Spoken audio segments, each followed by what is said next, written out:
So, we're about to tackle a puzzle that's, well, ancient. It's over 1,000 years old, first written down by a scholar named Alcuin of York, way back in the 9th century. But don't worry, this isn't going to be a dry history lesson. This puzzle is a timeless masterclass in pure, unforgiving logic. We're not just going to solve it. Nope, we're going to deconstruct it, take it apart piece by piece, and see exactly how it thinks. All right, let's dive in. Okay, so here's the setup. You've got your cast of characters, a farmer, a wolf, a goat, and of course, a head of cabbage. They're all just hanging out on the left side of a river. The goal seems easy enough, right? Just get everyone and everything over to the other side. But yeah, that peaceful-looking scene, it's hiding a set of rules that are absolutely brutal. So if we're going to beat this thing, we first have to understand how it works. And that means starting with the absolute basics, the puzzle's core constraints. These are the unbreakable rules of the game.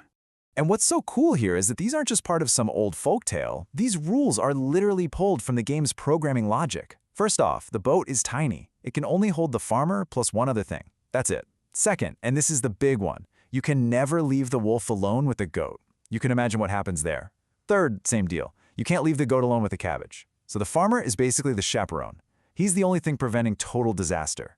And the win condition? Simple. Get all three items safely to the other side.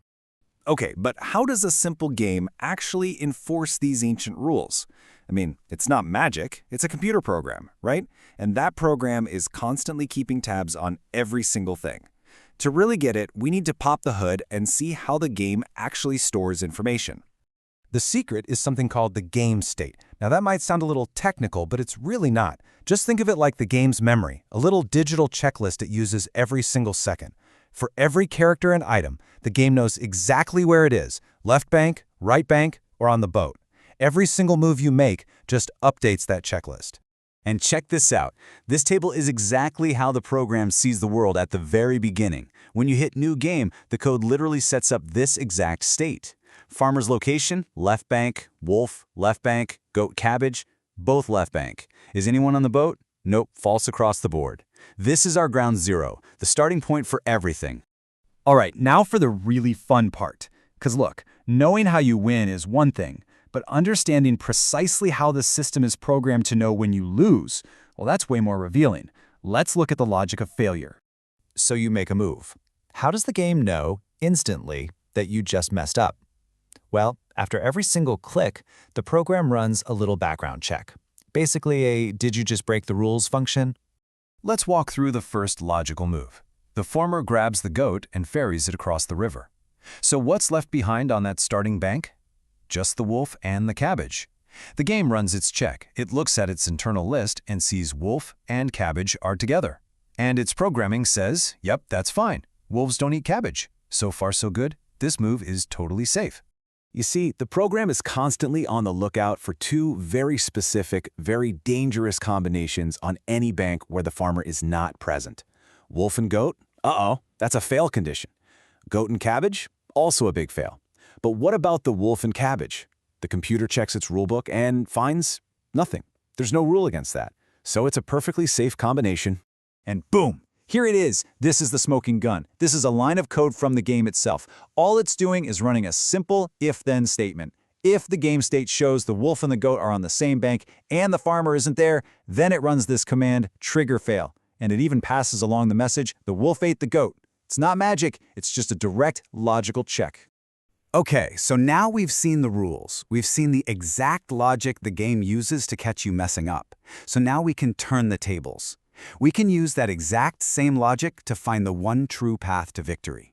See, the rules don't just create traps, they actually light up the one correct way forward. So let's walk the winning path. Step 1, take the goat across. Easy enough. Step 2, return alone. Step 3, take the wolf across. Now, here comes the brilliant counterintuitive move. You can't leave the wolf and the goat together, right? So, you have to bring the goat back with you to the starting bank. It feels wrong, but it's the key. Step 5.